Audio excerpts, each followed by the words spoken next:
오늘 우리에게 주신 하나님의 말씀 사도행전 23장 12절에서 30절 말씀을 함께 교독하도록 하겠습니다. 날이 새매 유대인들이 당을 지어 맹세하되 바울을 죽이기 전에는 먹지도 아니하고 마시지도 아니하겠다 하고 이같이 동행한 자가 40여 명이더라. 대제사장들과 장로들에게 가서 말하되 우리가 바울을 죽이기 전에는 아무것도 먹지 않기로 굳게 맹세하였으니 이제 너희는 그의 사실을 더 자세히 물어보려는 척하면서 공회와 함께 천부장에게 청하여 바울을 너희에게로 데리고 내려오게 하라. 우리는 그가 가까이 오기 전에 죽이기로 준비하였노라 하더니 바울의 생질이 그들이 매복하여 있다 함을 듣고 와서 영내에 들어가 바울에게 알린지라. 바울이 한 백부장을 청하여 이르되 이 청년을 천부장에게로 인도하라. 그에게 무슨 할 말이 있다 하니 천부장에게로 데리고 가서 이르되 죄수 바울이 나를 불러 이 청년이 당신께 할 말이 있다 하여 데리고 가기를 청하더이다 하매 천부장이 그의 손을 잡고 물러가서 조용히 묻되 내게 할 말이 무엇이냐. 대답하되 유대인들이 공모하기를 그들이 바울에 대하여 더 자세한 것을 묻기 위함이라 하고 내일 그를 데리고 공회로 내려오기를 당신께 청하자 하였으니 당신은 그들의 청함을 따르지 마옵소서. 그들 중에서 바울을 죽이기 전에는 먹지도 않고 마시지도 않기로 맹세한 자 40여 명이 그를 죽이려고 숨어서 지금 다 준비하고 당신의 허락만 기다리나이다 하니 이에 천부장이 청년을 보내며 경계하되 이 일을 내게 알렸다고 아무에게도 이르지 말라 하고 백부장 둘을 불러 이르되 밤 제3시에 가이사랴까지 갈 보병 200명과 기병 70명과 창병 200명을 준비하라 하고 또 바울을 태워 총독 벨리스에게로 무사히 보내기 위하여 짐승을 준비하라 명하며 또 이 아래와 같이 편지하니 일러스되 글라우디오 루시아는 총독 벨릭스 각하께 문안하나이다. 이 사람이 유대인들에게 잡혀 죽게 된 것을 내가 로마 사람인 줄 들어 알고 군대를 거느리고 가서 구원하였다가 유대인들이 무슨 일로 그를 고발하는지 알고자 하여 그들의 공회로 데리고 내려갔더니 고발하는 것이 그들의 율법 문제에 관한 것뿐이요 한 가지도 죽이거나 결박할 사유가 없음을 발견하였나이다. 한 목소리로 읽겠습니다. 그러나 이 사람을 해하려는 관계가 있다고 누가 내게 알려주기로 곧 당신께로 보내며 또 고발하는 사람들도 당신 앞에서 그에 대하여 말하라 하였나이다 하였더라. 아멘. 하나님의 말씀입니다. 자리에 앉으시겠습니다. 오늘 본문에는 목숨을 걸고 약속을 하는 사람들이 등장합니다. 한 40여 명의 사람들이 바울을 죽이겠다고 함께 약속한 사람들이 등장하고 또 그 바울에게 그 사실을 알려진 바울의 조카였죠. 생질이었던 그 한 사람이 자기의 목숨을 걸고 이 비밀을 이제 바울에게 알려주었기 때문에 바울이 그 위기에서 극복할 수 있게 됩니다. 벗어나게 되고 다시 한번 복음을 전할 수 있는 기회가 생기게 됩니다. 오늘 이 자리에 이르기까지 바울의 여정이 험난했습니다. 그가 알고도 그 고난의 길을 갔기 때문에 그가 하나님 앞에서 또 사람 앞에서 내가 하나님을 섬기는 일에 내 양심에 부끄러움 없이 살았다라고 담대하게 이야기했고 그리고 그 공회에서 그가 자기를 증명하면서 그리고 자기에 대한 모든 사실이 아닌 것들을 다 변호하면서 마지막에 그가 또 다 맞아 죽을 뻔한 상태에서 로마의 군사의 그 영내로 들어갔을 때 또 한 번 구사일생의 기적을 경험하게 됩니다. 그리고 그곳에서 이제 하나님께서 바울에게 위로하시는데 어떻게 위로하시냐면 사명으로 위로하시더라고요. 두려워하지 말라. 두려워하지 말라. 네가 이곳에서 나를 증언한 것처럼 이제 로마에서도 나를 증언하여 하리라. 이렇게 그게 위로가 되는지 모르겠지만 그렇게 사명으로 아마 더 고생할 텐데 그렇게 위로를 하신 본문을 우리가 기억하셔야 됩니다. 그리고 나서 그 영내에 잠깐 있는 사이에 이 40명의 자결단들이 이제 맹세를 한 거거든요. 거기서 나오기만 하면 죽이자, 이렇게 맹세를 한 것입니다. 상황이 이러한데 하나님께서는 이 바울을 그렇게 위로하신 것까지는 좋은데 상황이 하나도 바뀌지 않았다는데 우리가 조금 관심을 가지고 오는 본문을 이해할 필요가 있습니다. 그 정도 되면 하나님께서 기적을 좀 베푸셔야 되고 갑자기 순간 이동을 통해서라도 빌립 집사님에게 하셨던 것처럼 뭔가 이 위기의 상황에서 건져서 나가야 되는데 하나님의 방법은 그것이 아니라 하나님의 사람을 통하여 특별히 누군가가 그 일을 감당하기 위해서 자기의 목숨을 걸어야 하는 그 지경에까지 허락하십니다. 그리고 그 사람이 자기의 목숨을 걸고 그 일을 감당하지 않으면 그 일이 성사되지 않을 그 상황 가운데로 하나님은 계속 인도하고 계세요.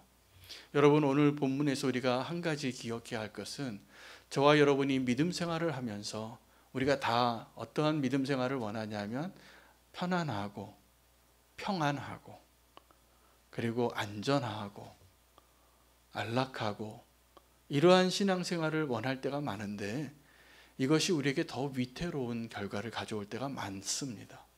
도리어 우리가 생각하기에는 좀 두렵고 그것을 가려면 너무나 많은 대가를 지불해야 하고 그리고 그것을 가는 것이 엄두도 내지 않는 그 길을 갈 때 우리의 진짜 믿음이 드러나게 되고 그 믿음을 통하여 하나님이 영광 받으시기도 하고 하나님의 나라가 세워지기도 하고 우리의 생명을 보장하시기도 하는 것입니다. 그 바울을 죽이려고 했던 그 사람들이 왜 그렇게 바울을 미워했을까? 확신 때문이에요. 어떤 확신이냐 하면 그들이 보기에는 저 바울은 죽여야 할 사람이에요. 마땅히 죽여야 할 사람입니다. 거기에는 몇 가지 근거가 있는데 그가 모세의 율법을 거슬러서 가르치고 이 성전을 더럽혔다고 그들이 확신했기 때문입니다. 여러분, 우리가 확신과 믿음을 좀 구별하실 필요가 있습니다. 우리가 어떤 일을 할 때 나는 잘 살 거야, 나는 잘 될 거야, 이게 믿음입니까? 확신입니까? 이건 확신입니다. 이건 확신입니다. 그냥 내가 내 자신에게 확신의 마음을 좀 더 굳게 하는 거죠. 흔들리지 않는 거죠. 믿음은 내가 좀 두려울지라도 내가 그 믿음의 대상을 의지하고 그 믿음의 대상이 그 하나님이 또 내가 의지하는 그 누군가가 나에게 한 그 약속이 있기 때문에 그것을 믿고 그것을 의지하고 사는 것이 믿음이에요. 확신과 믿음은 굉장히 다릅니다. 이 40명의 사람들은 하나님을 믿는다고 그들이 확신하고 그 하나님의 율법을 어렵게 하고 장애물이 된다고 하는 저 바울을 제거해야 된다고 확신했어요. 그리고 그를 죽이려는 모략을 짭니다. 40명이 함께 저 바울을 죽이기 전에는 내가 먹지도 않고 마시지도 않고 자지도 않겠다고. 그렇게 결단한 사람이 40명이나 함께 약속하는 거예요. 여러분, 함께 이 40명 정도의 사람이, 믿음 좋은 사람이, 확신 좋은 사람이 그렇게 함께 뜻을 합하면 힘이 날까요? 안 날까요? 네, 힘이 나죠. 든든합니다. 40명이 함께 이 거사를 좀 계획하고 있기 때문에. 그런데 그들은 사실은 비겁한 자들이에요. 정말 믿음으로 사는 것이 어렵기 때문에 사람들이 자기의 행위를 의지할 때가 많습니다. 똑같이 하나님을 믿는다고 하지만 그리고 자기의 목숨을 걸고 누군가를 죽이기에까지 자기 의로움이 너무나 확실하다고 믿는 그 사람들이 많아요. 그러나 진짜 믿음이 아니에요. 어떤 믿음이 없냐 하면 정말 내 모습을 들여다볼 자신이 없어요. 그리고 내가 믿는 그 모습에, 내가 그 믿는 그 확신에 근거해서 누군가를 죽이기에까지 확실한 결론을 갖고 살아가는 사람이 많습니다. 굉장히 위험한 사람이고 굉장히 용기가 없는 사람이에요. 믿음이라는 것은 내가 믿는다고 확신하는 그 근거에 세워진 것이 아니라 정말 믿을 만한 사람의 믿을 만한 능력과 믿을 만한 약속과 믿을 만한 그 근거에 의해서 내가 서 있다라는 것을 의지하는 건데, 그 믿음을 갖기 위해서는 내 확신을 깨트려야 할 때가 훨씬 많습니다. 여러분, 우리가 사람들과 약속을 하며 삽니다. 약속을 하며 사는데, 오늘 40명이 서로 약속을 했는데, 그 약속은 서로를 이렇게 집결하고 힘을 합하는 데는 도움이 될 만할지 모르겠지만, 실제로 그들이 믿음이 없는 사람들이 내가 보이기에는 함께 모여 있는 한 집단에 불과합니다. 여러분, 우리가 약속을 할 때 믿고 싶어서 약속하는 사람이 있고, 그러니까 어떤 사람이 두 가지 이유에서 약속을 하는 거죠. 저 사람이 믿을 만하지 않기 때문에 약속을 하는 거예요. 대부분 우리가 사람들과 하는 약속은 그런 경우입니다. 저 사람이 못 믿어 하니까 계약서 쓰는 거예요. 도장 찍고, 인감 도장 찍고, 이 약속을 어길 경우에는 보증금이 없어집니다. 이런 얘기를 써놓는 거예요. 왜요? 믿을 수 없으니까. 우리는 사람들끼리의 약속을 잘 세워진 사회를 신용사회라고 하는데, 그 신용사회의 근거에는 대부분 불신이 깔려 있어요. 신용사회를 만든다고 합니다. 그래서 대부분의 선진국은 신용사회 같아요. 그리고 대부분의 후진국은 그 신용사회가 아직 되어지지 않아서 무슨 관공서에 가서 절차 하나를 이렇게 넘어가려고 해도 책상에 서류가 많이 쌓여 있어요, 보통. 근데 신용사회는 전철을 타고 기차를 타도 건표도 안 해요. 다 표 사고 탔다고 믿기 때문이죠. 그러면 어느 사회가 더 효율적이냐면 신용사회가 훨씬 효율적입니다. 비용이 덜 들어요. 사람을 믿으면. 그 중에서 믿지 못하게 행동하는 사람도 있겠지만, 그래도 그 못 믿을 만한 사람을 믿고 사는 게 차라리 편한 거고 훨씬 효율적인 거예요. 우리가 못 믿고 살면 다 확인해야 돼요. 훨씬 피곤하고 훨씬 비용이 많이 들어요. 그러나 그럼에도 불구하고 사람들과의 약속은 대부분 우리가 믿을 수 없어서 하는 약속이에요. 믿을 수 없어서. 그 믿을 수 없다는 것은 그 사람이 배신할 가능성에 대한 믿을 수 없는 내용과, 또 하나는 그 사람의 능력이 없기 때문에 믿지 못하는 겁니다. 그럼 우리가 하나님을 믿는 이유는 바로 그 두 가지가 달라요. 우리가 하나님을 믿는다고 할 때는 그 하나님이 우리와 같은 분이 아니에요. 정말 전능하신 분이기 때문에 우리가 하나님을 믿을 때 그 믿음이 우리를 안전하게 하는 겁니다. 그리고 우리가 하나님을 믿는다고 할 때 그 믿음은, 하나님은 우리처럼 거짓말 하실 수 없는 분이에요. 우리는 입만 열면 거짓말하는데 하나님은 입만 열면 거짓말을 못 하세요. 하는 말은 다 이루시는 분이에요. 한번 내뱉으신 말, 한번 약속하신 말, 한번 허락하신 일들은 다 끝까지 책임지시는 분이에요. 그래서 하나님은 신실하신 거예요. 그 신실하신 하나님이 인간과 약속을 맺을 때 그 약속이 이루어지려면 누구에게 달려 있겠습니까? 그 약속이 깨어지지 않으려면 사람에게 달려 있을까요? 하나님에게 달려 있을까요? 어떻게 보면 사람이 너무나 연약하니까 사람에게 달려 있는 것 같지만, 우리의 연약함보다 더 크신 하나님의 능력이 더 크기 때문에 사실은 하나님과 우리의 약속의 유지는 하나님에게 달려 있습니다. 하나님에게 달려 있습니다.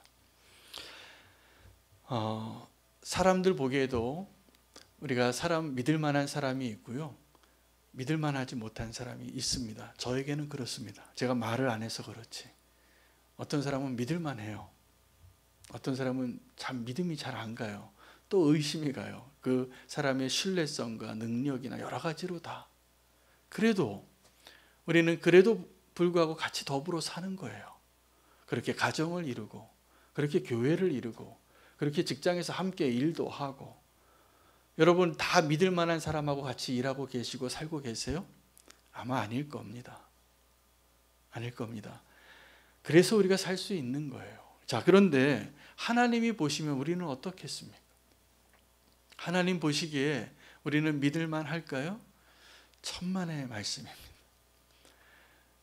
더 잘 아세요. 우리는 저 사람이 무슨 생각하는지 모르니까 그냥 믿고 살아가지만, 그래도 날 사랑하는 줄 알고 나를 신뢰하는 줄 알고 그렇게 살아가는 거예요. 그러나 하나님은 우리의 속마음과 생각까지 안고 일어서는 모든 것을 아시는 그 하나님이 보시기에 우리가 얼마나 악하고 얼마나 교활하고 얼마나 교만한지 하나님이 다 아시는데 그래도 우리를 믿어주시는 거예요. 이것이 가능한 것은 하나님이시기 때문이에요. 하나님이시기 때문에. 하나님과 인간의 그 약속은 언제 새로워지냐면 홍수 사건 때 새로워졌습니다. 그래서 지금 우리가 하나님의 언약 안에 사는 백성이 되고 언약 안에 우리의 구원이 이루어지는 그 일들은 증거들이 있어요. 하나님 우리에게 성경에서 말씀해 주신 그 증거, 우리가 하나님과 약속을 한 그 구원이 이루어지고 하나님의 뜻이 이루어지고 하나님께서 우리와 함께 약속했던 그것이 성취될 것에 대한 근거는 무지개에서부터 십자가까지입니다. 그 증거가. 무지개의 증거는 어떤 의미냐 하면 하나님께서 내가 이제 다시 안 속겠다고 말씀하신 거예요. 내가 너희를 보니 너희의 본성이 너에게 자유를 주면 그래도 기대를 했었는데 물로 심판하시기 전까지는 그렇게 기대가 남아 있으셨어요. 그러나 물로 심판하시고 하나님께서 결론을 내리신 거예요. 내가 이제 다시는 이 인간에게 기대하지 않겠다. 그러나 내가 이 인간을 구원하리라. 그래서 인간을 내가 다시 심판하지 않겠다고 약속하신 게 무지개 언약이에요. 내가 무지개를 볼 때마다 내가 너희를 심판하고 싶어도 심판을 연기하겠다는 거예요. 또 하나 하나님께서 우리와 약속하신 굉장히 중요한 약속이죠. 그 약속의 증거가 십자가입니다. 그 십자가를 우리가 잘 몰라요. 그 진짜로 십자가의 의미를. 잘 몰라요. 그 십자가의 그 고통을. 잘 몰라요. 십자가에 얼마나 많은 대가를 지불했는지. 마치 요즘은 아주 천문학적인 숫자가 신문에 많이 나와서 여러분 한 100억쯤 되는 돈을 10,000원짜리로 세보셨어요? 어려울 겁니다. 세다가 아마 까먹어서 다시 셀 일이 너무 많을 거예요. 하나님의 은혜는 그 100억과 비교할 수도 없는 그 대가를 지불하고 우리를 구원하신 거예요. 나 하나를 구원하기 위하여서 하나님이 지불하신 그 대가, 그 가격, 그 금액 우리가 다 알 수 없습니다. 여러분 복음이라는 것은 그래서 그 무지개에서 십자가까지 내가 하나님을 위해서 해야 하는 무언가가 아니에요. 복음은 하나님이 나를 구원하시기 위해서 이미 다 이루신 거예요. 그걸 믿는 거예요. 그 약속을. 근데 그 복음이 약속입니다. 제가 그런 관점에서 오늘 말씀을 드리는 거예요. 그 복음을, 그 약속을 믿지 못하면 그 구원의 은혜를, 그 구속의 은혜를 우리가 누리지 못하는 거예요. 그래서 사람들 의심하듯이 우리가 하나님을 의심하고 삽니다. 하나님 나 정말 구원받는 거 맞냐고. 우리 부모님의 믿음이 조금 연약해 보이면 그렇게 불안해져요. 정말 천국 가시는 거 맞냐고. 우리 자녀가 조금만 방황하고 사춘기 때 가서 좀 비행기를 타고 다니면 또 그렇게 걱정이 돼요. 제가 구원받을까? 여러분 하나님의 언약 위에 있는 거지. 우리가 조금 더 의롭고 경건해서 구원받을 만하고 내가 지금 좀 타락해서 주님의 곁을 떠나서 지금 방황하고 헤매고 있다고 그 구원이 취소되어지고 그런 것이 아니에요. 그러나 하나님이 우리에게 원하시는 것은 그 구원의 약속을 믿고 정말 믿음의 사람답게 살기를 원하시는 것은 분명합니다. 오늘 그 바울을 죽이려는 그 음모가 진행되어질 때 40명의 사람들이 자기 확신을 가지고 저 바울을 죽여야 되겠다고 뜻을 모았어요. 그날 밤에요. 근데 그날 밤에 바울의 생질이 이름이 나오지 않지만 조카를 의미합니다. 바울의 생질이 그 자리에 있었어요. 여러분 이것을 그냥 바울의 생질이 지나가다가 문 곁에서 이렇게 바닥 청소하다가 들었을까요? 한번 상상해 보십시오. 적어도 그 바울의 생질이 누군지를 몰랐거나 성경에 자세히 나오지 않았겠지만 제가 오늘 좀 말씀드리고 싶은 것은 그가 그 자리에 그 이야기를 들을 수 있는 사람이었다는 거죠. 그들 가운데 하나였어요. 바울을 죽이자고 모인 사람들 가운데. 그 가운데 40명 중에 하나였을지 아니었을지는 모르겠지만 이 바울의 생질은, 조카는 내 삼촌이기 때문에 그것을 결정을 했는지, 아니면 하나님을 위하여 그 바울을 살려두어야겠다고 생각해서 그런 결정을 내렸는지 모르지만 그가 위대한 결단을 내리는 거예요. 어떤 결단이냐면 그도 목숨을 걸고 그 결정을 내린 것을 우리가 알아야 합니다. 그 40명의 자객단들은 자기 목숨을 걸고 저 바울을 죽이려고 했고, 그 가운데 있었던 어떤 한 사람, 그 한 사람은 자기의 목숨을 걸고 이 사실을 알려요. 그래서 바울이 도망갈 수 있는 길이 열리는 것이죠. 여러분, 에스더가 죽으면 죽으리라 그렇게 말하고 자기의 목숨을 걸고 나라와 민족을 위해서 나아가는 거죠. 여러분, 우리가 예수님을 믿는다고 할 때 우리는 그냥 지나가는 사람에게 예수 믿으세요라고 사탕 주고 전도지 주고 드립커피 담아서 드리고 그냥 선물 하나 받는 걸로 그 소식을 그냥 귀로 듣는 이것을 의미하는 것이 아니라, 우리가 예수 믿는다고 고백할 때는 나의 생명을 드리고 목숨을 드리고 믿을 각오를 하시기를 축복합니다. 그래야 이 복음이 진짜 복음이 됩니다. 마태복음에는 아브라함과 다윗의 세계라 그러면서 그리스도의 출생의 조상들의 14대 3부분해서 소개할 때 4명의 여자들이 나옵니다. 그 4명의 여자들이 하나같이 합당하지 않은 여자의 모습이었고 합당하지 않은 사건과 연루되어져 있는데, 제가 보니까 하나님께서 그 구속사 가운데 그 여인들의 이름들이 있을 때마다 목숨을 건 결단이 있었어요. 그래서 그 계보가 그를 통해서 이루어진 것을 발견할 수 있겠더라고요. 첫 번째 여인이 다말이라는 여인입니다. 다말은 야곱의 12아들의 가운데 유다가 가장 존경받을 만한 아들이었습니다.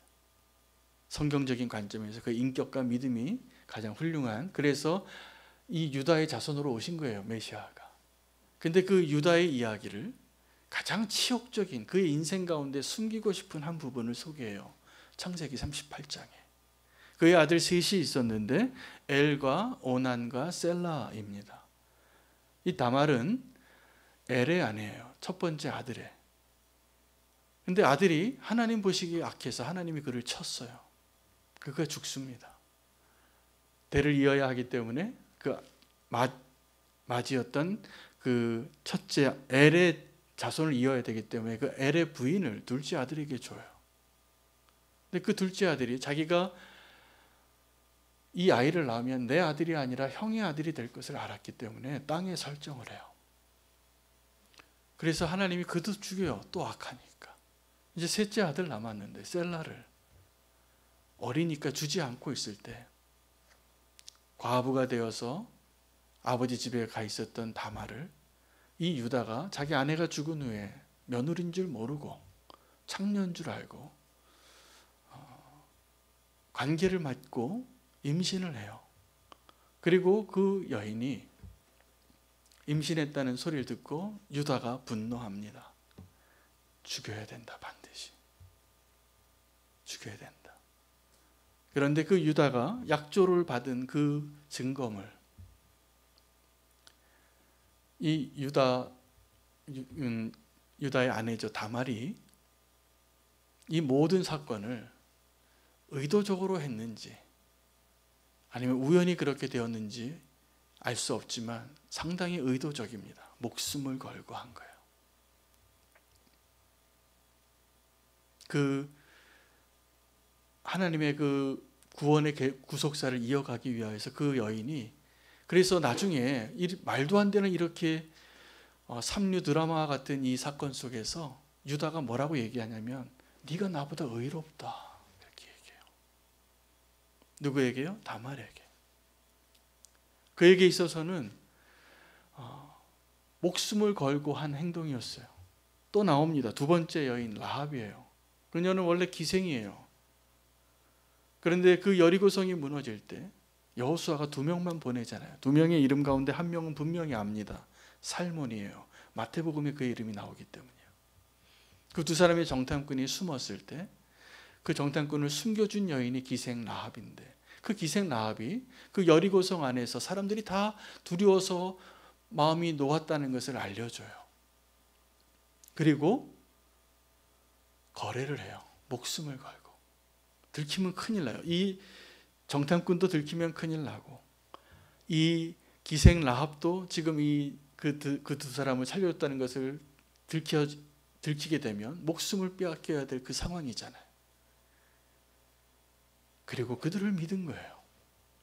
당신의 하나님을 내가 믿겠다.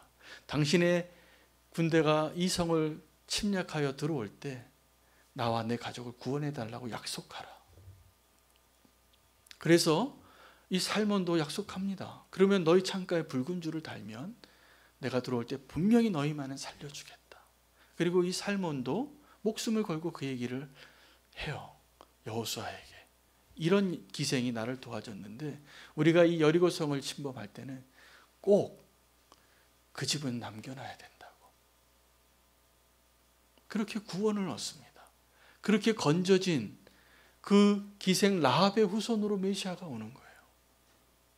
여러분, 오늘 우리가 목숨을 걸고 믿음을 지켜야 하는 이유가 우리의 그 믿음의 근거로 내 후손 가운데 나의 순종을 통하여서 하나님께서 이 시대에 어떤 일을 행하실지 우리는 다 알지 못합니다. 그러나 중요한 것은 우리가 구원받는 그 구원이 그냥 500원짜리 휴지만큼도 못하는 가치가 아니라 내 목숨을 걸어야 할 그 가치라는 것은 믿어야셔야 돼요. 우리아와 밧세바가 나오죠. 다윗이 가늠한 아주 그 다윗, 성경은 꼭 이럴 때 그 믿음의 사람의 그 숨기고 싶은 치욕적인 사건을 남겨놔요. 여러분, 그 다윗이 제정신이 아니었어요. 형통한 세월을 지내다 왕이 전쟁에 안 나가고 옥상 위를 거닐다 유부녀 목욕하는 모습 그냥 보다가 넘어가 버린 거예요. 그리고 그녀와 간음하고 아기가 생겼어요. 그리고 적어도 2년이 지나서 나단 선지자가 목숨 걸고 얘기하잖아요. 당신 지금 당신을 아냐고. 그때 다윗이 회개했습니다. 회개하는데 여러분, 그때 다윗이 정말 하나님의 은혜를 입은 게 맞아요. 그 회개까지도 하나님의 은혜예요. 다윗은 이전의 다윗이 아니잖아요. 지금 그 순간만큼은. 그런데 그가 그 다윗 같지 않았던 그 다윗의 모습에서 진짜 다윗으로 돌아와요. 어떻게 해요? 자기의 잘못을 인정함으로. 목숨 건 거예요.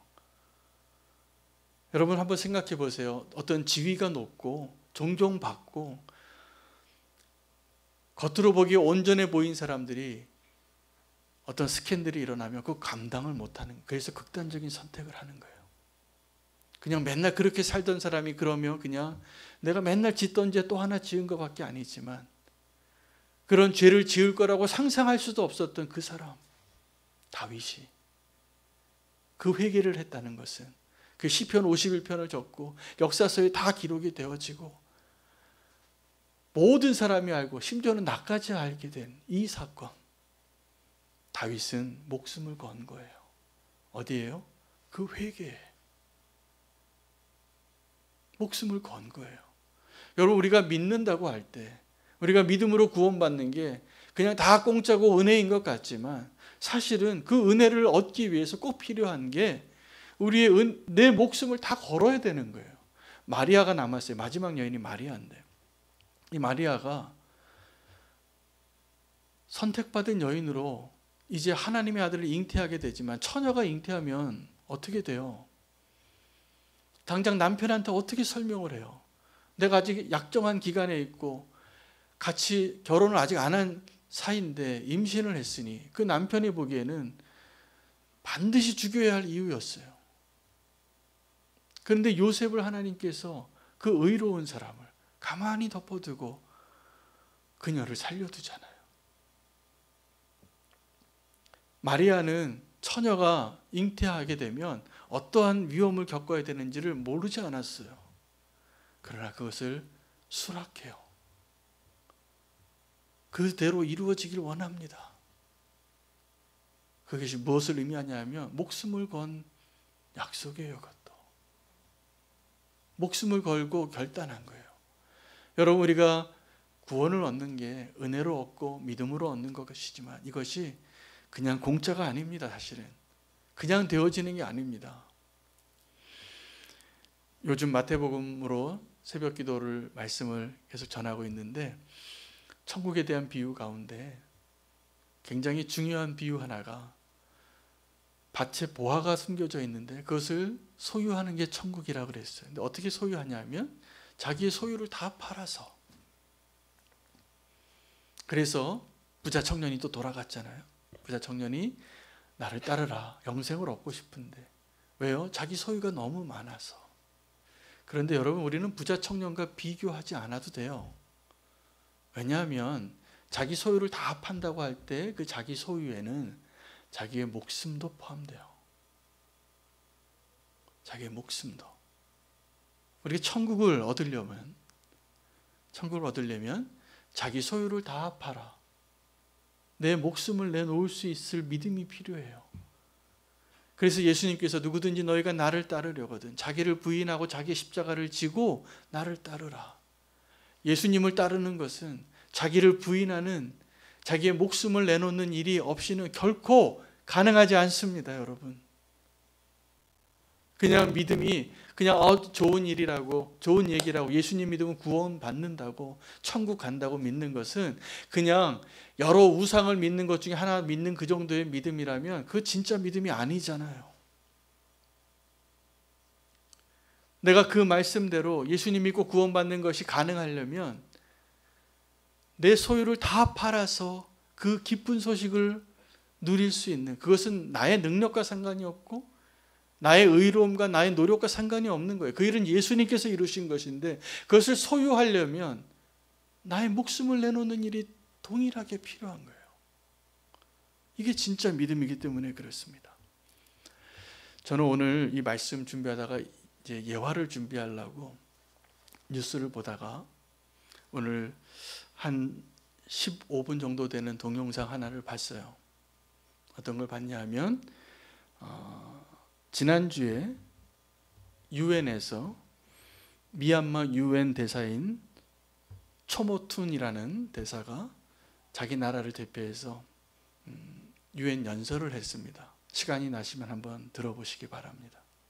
지금 우리가 기도해온 대로 지금 미얀마는 어떤 상태냐 하면 군부가 다시 정권을 장악했습니다. 지금 이것이 네 번째예요. 1988년, 1996년, 2007년 그리고 이번에 2021년 2월 1일에 또다시 군부가 정권을 탈환했습니다.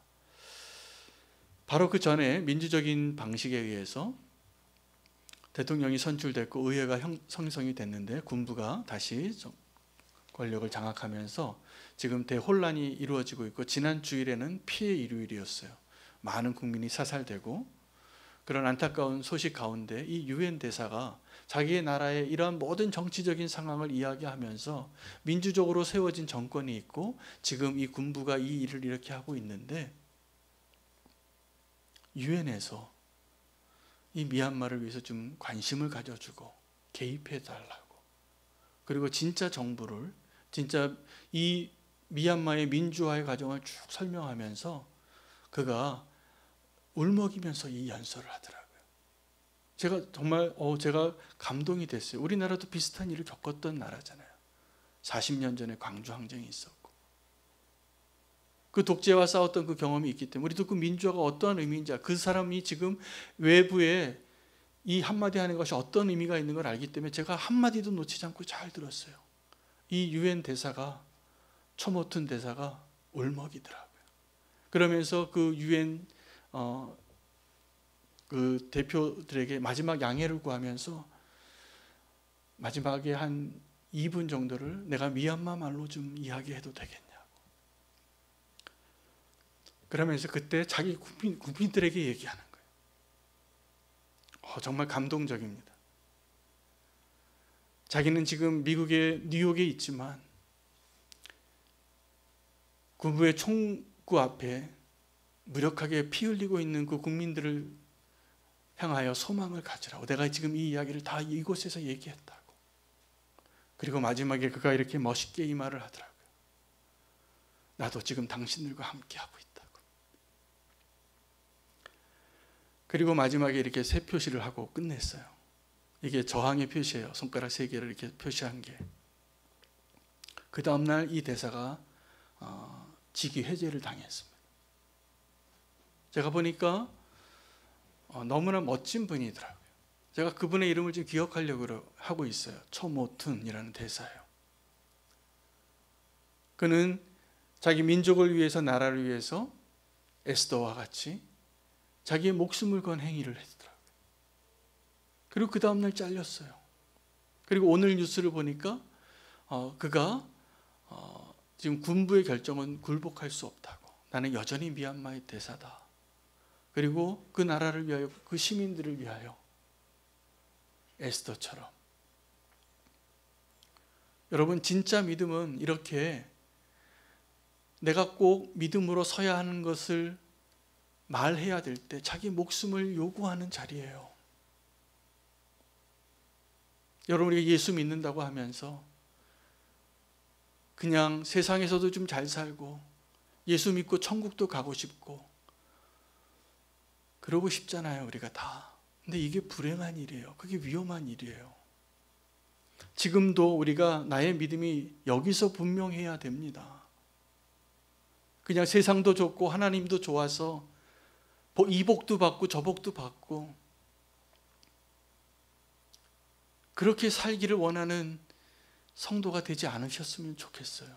하나님이 주시는 은혜가 있어서 우리가 다 어떻게든지 살겠죠.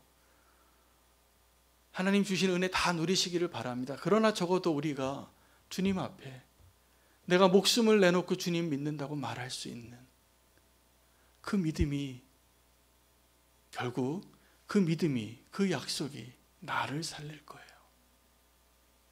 여러분, 우리가 그 고백 한 번도 해보지 못하고, 그 선택 한 번도 해보지 못하고, 그 결단 한 번도 해보지 못하고 예수 믿는다고 마지막에 천국에 가서 주님 앞에 서보세요. 나는 너 누군지 모르겠다라고 말하실지 모를 거예요. 만약에 우리가 그러한 고백을 해야, 내 목숨을 걸고 어떤 일을 해야 하고 내가 목숨을 걸고 어떤 말을 해야 하는 그 자리에 선다면 기뻐하세요. 나는 아직 그런 고난을 경험해 본 적이 없다라고, 난 너무 다행이야 라고 생각하는 분이 있다면 안타까워 하셔야 돼요. 두려워하셔야 돼요. 여러분, 우리가 예수 믿고 내 목숨을 걸고 해야 할 일이라고 느껴지는 일을 한 번도 느껴보지 못한 믿음이 진짜 같습니까? 아닐 겁니다. 주님이 우리를 부르실 때도 그랬고, 그리고 이제 그 부른 그 제자들에게 우리에게 요구하시는 것도 주님이 그렇게 말씀하시지 않았잖아요. 너희가 나를 따르려거든 자기를 부인하고 자기 십자가를 지고 나를 따르라고 하셨지. 이 땅에서도 잘 살고 안전하고 건강하고 편안하고 보장받고 잘 살다가 와라, 그렇게 말씀하시지 않았어요. 분명히 착각하면 안 돼요. 그러나 하나님 우리에게 주신 은혜가 있어서 그냥 허락하시면 다 누리세요. 제발 그렇게 누리시기를 바라요. 그러나 주님 앞에 내가 내 목숨을 내어놔야 할, 내가 목숨 걸고 해야 할 사명이 없다면 여러분, 믿음을 한번 의심해 보셔야 돼요. 내가 이렇게 사는 게 맞나? 내가 목숨 걸고 주님을 위해서 뭔가를 하고 주님의 나라를 위해서 뭔가 할 수 있는 그 믿음이 있을 때 진짜 내 믿음이 확인되는 축복의 기회예요. 지금 40명은 한 사람 죽이겠다고 목숨을 걸고 약속을 하고 있고, 바울의 생질은 목숨 걸고 그곳에서 배반한 자가 된 거예요. 사실은 그가 그날 밤에 그 천부장에게 달려가면서 얼마나 두려웠겠어요. 이거 내가 걸리면 나도 죽고 삼촌도 죽는데. 그날 밤에